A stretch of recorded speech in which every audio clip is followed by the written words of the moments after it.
Vamos a comenzar con este capítulo del control cinemático, situando el control cinemático dentro del conjunto del control del robot, viendo cuáles son sus funciones, sus cometidos y cómo se relaciona en concreto con el control dinámico.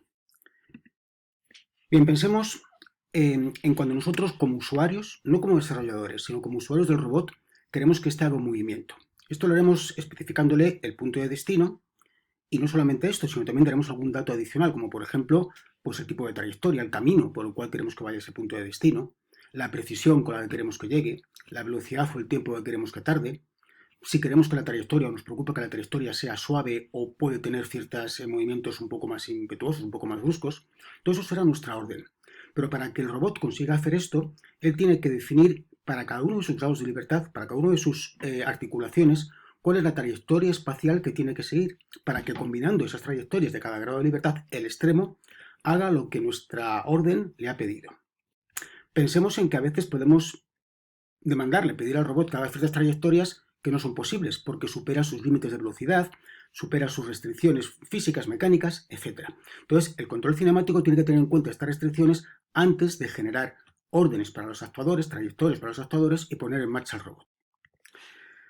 Vamos a intentar situar al control cinemático dentro del conjunto que decíamos del software de control del robot. Seguramente todos tengamos bastante claro, bien porque hemos hecho concursos de dinámica de sistemas, de fundamento de automática, revolución automática, etcétera, lo que hace el control dinámico. Fundamentalmente o básicamente recibe una instrucción de a dónde quiero llegar o qué punto de referencia tengo, recibe por otro lado una realimentación de cuál es la posición real que tenemos en ese momento, esto es para cada grado de libertad, establece el error, la diferencia entre donde estoy y donde quiero estar, y con un cierto algoritmo va a desarrollar una orden de mando que va a poner al robot en marcha con el objetivo, si ese algoritmo está bien diseñado, de que esta diferencia entre donde quiero estar, el valor deseado, y donde estoy, el valor real, sea lo más pequeña posible. Para hacer esto, pues seguramente pueda tener en cuenta el modelo dinámico que me haya ayudado bien a sintetizar el algoritmo de control dinámico o bien incluso durante la propia temporal de ejecución se ha tenido en cuenta. Bueno, esto es la parte del control dinámico. ¿Dónde entra el control cinemático? Bueno, pues tengamos en cuenta que yo como usuario estoy en el otro extremo y estoy definiendo el objetivo del movimiento del extremo de mi robot, de mi punto central de la herramienta del robot, dando, como decíamos, el punto de destino, la trayectoria, el camino, la velocidad, etc. En medio de ambas cosas es donde está el control cinemático. El control cinemático va a recibir las órdenes del usuario de a dónde quiero llegar y cómo, va a tener en cuenta aspectos del control de modelo cinemático, como el modelo cinemático directo, el inverso, el modelo diferencial. También va a tener en cuenta las restricciones físicas del robot, su campo de acción, si nos llega, su velocidad, aceleración máxima, y con todo esto va a generar una evolución temporal para cada uno de los grados de libertad del robot. Una trayectoria temporal, una Q de T, para cada grado de libertad. Esa trayectoria que yo tendré definida en función del tiempo, como estoy dentro de un sistema digital, pues tendré que muestrearla y al final mi ordenador tratará las referencias que va a dar a mis actuadores como una secuencia de puntos por los cuales tiene que ir pasando. Bueno, pues esta es la tarea del control cinemático. Tengamos en cuenta que, aunque la trayectoria que yo le pido al robot que haga, que su extremo haga, sea bien conocida por mí, las trayectorias que van a hacer cada uno de los grados de libertad van a ser desconocidas. Pueden ser extrañas, pueden tener, como vemos aquí en el dibujo, pues para que esta trayectoria sea una determinada, el motor puede tener que tener subidas y bajadas, girar a la izquierda y derecha.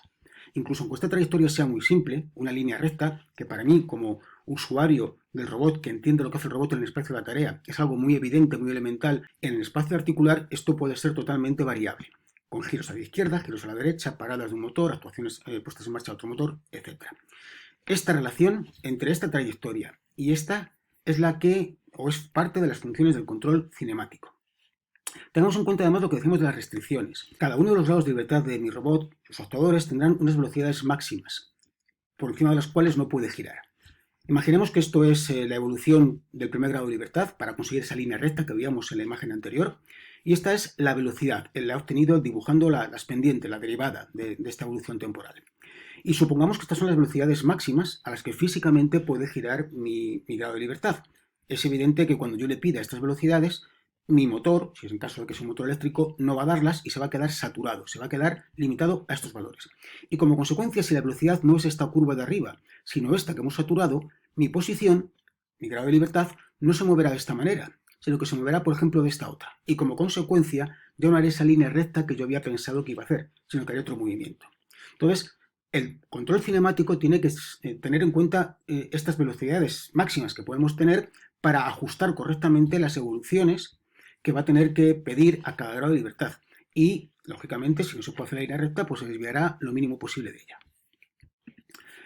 Bueno, voy a intentar sintetizar en esta última parte todas las etapas que debe de, en general, cubrir el control cinemático. Y digo en general porque en muchas ocasiones, pues alguna de ellas no tendrán sentido o, en fin, digamos, no aplicarán. Pero en términos genéricos serían estas. Partimos, como ya hemos dicho, de la orden del usuario, que dice que quiero que el extremo de mi robot pase por una serie de puntos de una manera suave, que lo suena de una manera suave, y además, pues digo la velocidad o el tiempo. Esa es la orden que damos como programadores del robot.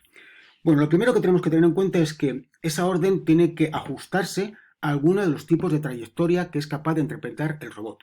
Entonces, el robot tendrá en su juego de instrucciones diferentes tipos de trayectorias, líneas rectas, círculos, etc. Entonces, lo primero que será convertir esa instrucción en un tipo de trayectoria. Cuando son 2 puntos, pues parece muy evidente que una trayectoria sensata es la línea recta, aunque ya veremos que no siempre lo es más, que en general mejor no hacer línea recta. Pero imaginemos que le damos 15 puntos. ¿Cómo unimos esos 15 puntos? ¿De punto a punto en línea recta o lo hacemos de una manera un poco más suave?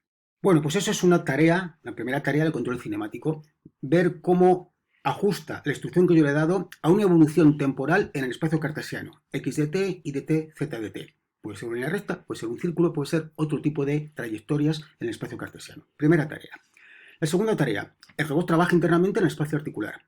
Entonces, deberíamos convertir esa trayectoria x, y, z de t en q1 de t, q2 de t, etc. Es decir, esa línea recta en el espacio cartesiano, convertirla a algo, en función del tiempo, en el espacio articular. Pero resulta que, como bien sabemos, mi modelo cinemático inverso, no es capaz de convertir trayectorias, convierte puntos, convierte unas coordenadas x y z, 10, 15, 80, en unas coordenadas articulares, pi cuartos, pi tercios, pi sextos.